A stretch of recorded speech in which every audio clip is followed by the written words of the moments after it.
আমার আম্মু আমাকে খেলাধুলা করতে দিত না। আমি যদি প্র্যাকটিস শেষে আমার বুট বা কোনো কিছু বারান্দায় রাখতাম, এটা নিয়ে বাসার পাশে একটা পুকুর আছে, পুকুরে ফেলে দিত। পারফরমেন্স অবশ্যই আমি খুশি। গতবার রানার আপ ছিলাম, এবার হয়তো চ্যাম্পিয়ন হতে পারবো।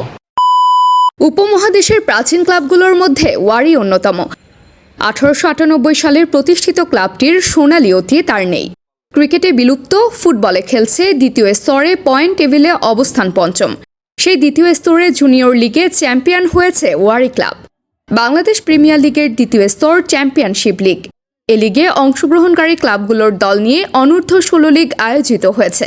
সে লিগে 5টি দল অংশগ্রহণ করেছে। সিঙ্গেল লিগ পদ্ধতির লিগে ওয়ারি সবচেয়ে বেশি পয়েন্ট পেয়ে চ্যাম্পিয়ন হয়েছে। খেলোয়াড়দের পারফরমেন্স সম্পর্কে টেকনিক্যাল ডিরেক্টর জানান, পারফরমেন্স অবশ্যই আমি খুশি এ কারণেই যে খুব অল্প সময়ের মধ্যে পরবর্তী সময় বৃষ্টি বিভিন্ন কারণে স্বল্প প্রস্তুতি হলেও যেহেতু ক্লাব ব্যবস্থাপনা এবং প্রশিক্ষক এবং সবার যে একটা খেলোয়াড়দের ঐকান্তিক প্রচেষ্টার কারণে আমি বলবো পারফরমেন্স ভালো হয়েছে। খেলোয়াড়দের বিভিন্ন অঞ্চল থেকে খেলোয়াড়রা এসছে, সবার এটা অ্যাকচুয়ালি ওয়ান বল ওয়ান কান্ট্রি বলা চলে। কমলাপুর স্টেডিয়ামে চ্যাম্পিয়ন ট্রফি হাতে পেয়ে দলের কৌশল এবং পরিকল্পনার বিষয়ে কোচ বলেন, এই দলগুলোর মধ্যে আমি অ্যাজ এ কোচ হিসাবে আমি ক্লাবগুলোকে আমি অ্যানালাইসিস করছি।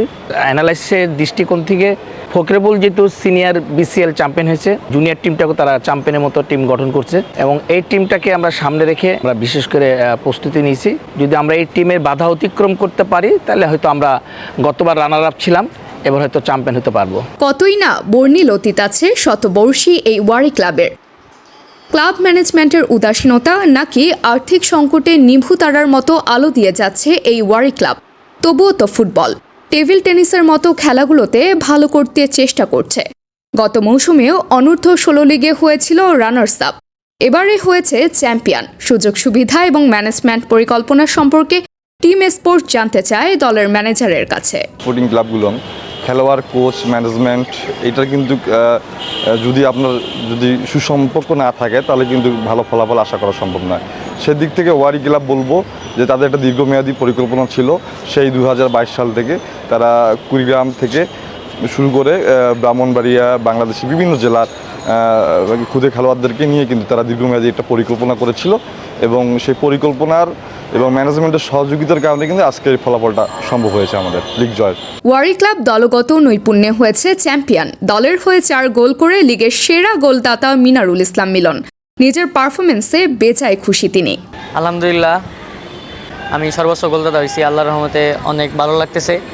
এই আনন্দটা আসলে ভাষায় প্রকাশ করার মতো না।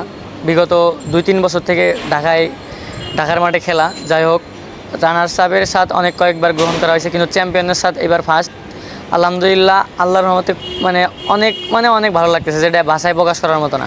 অনেক সাপোর্ট দিবে বাসা থেকে, সবাই অনেক খুশি, ফ্যামিলি, তারপর এলাকার মানুষ অনেক খুশি, অনেক হ্যাপি। লিগের সেরা খেলোয়াড় হয়েছেন পিডব্লিউডি এর ফারহান আহমেদ। এই লিগে রানার্স আপ ফকিরের পুল young men's fair play trophy জয় করে Uttara football club. Team sports news.